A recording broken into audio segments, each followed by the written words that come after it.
Tamam, teşekkürler. Çıkabilirsin. Bir hafta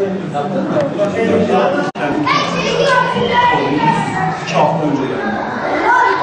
Şimdi seçim oldu. Kişi olan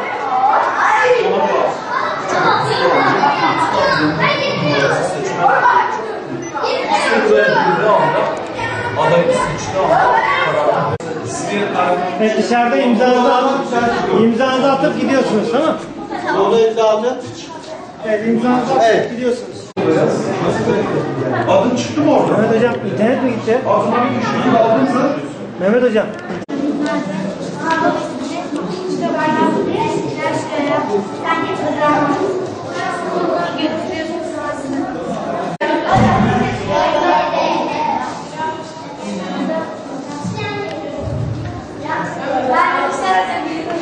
Aslında başlayan adayların bir sınıfa toplayıp onları izletmek lazım.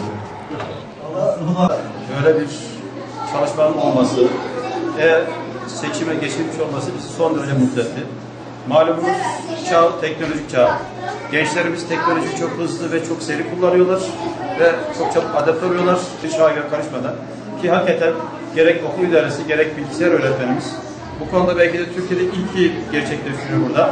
Öğrencilerimiz rahat bir şekilde aday olan öğrenciler propagandalarını yaptılar ve şu anda gördüğümüz bu sınıfta aynı anda 16 öğrencimiz hiçbir baskı altında kalmadan, hiçbir etkilenmeden adayını seçiyor ve anında da diğer bilgisayara yansıyor ve hiç zaman kaybetmeden sonucu alabiliyoruz. Artı diğer bir sınıfımızda da seçim sonuçlarını diğer aday öğrencilerimiz rahatlıkla izleyebiliyorlar.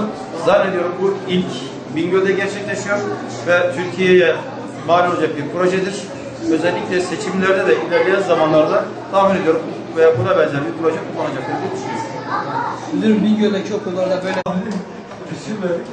Bir adaylara Yani esas heyecan onlar olacak. Evet, bakalım. Oy kullanan geçerli oy 97 idi. Bir daha bakalım sonuçlara. Hocam ya şimdi 100. Evet. Bakalım. Başkan adayı değişti mi? Doğan. Kaç ay? Eğitim Müdürlüğümüzün de kanalıyla tüm okullarda yaygınlaştırılıyor. Altyapılara eğer izin veriyorsa buna mümkündür. Gerçekten kime oy verdi belli değil. Çünkü pusulalarda resim yok. Bir propaganda metni yok.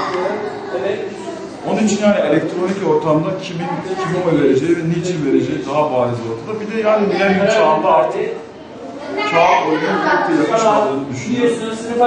Ve biz okul olarak bunu hayal ettiğimizde yapabilecek yazılım gücüne de sahibiz. Bunun için bunu gerçekleştirdik.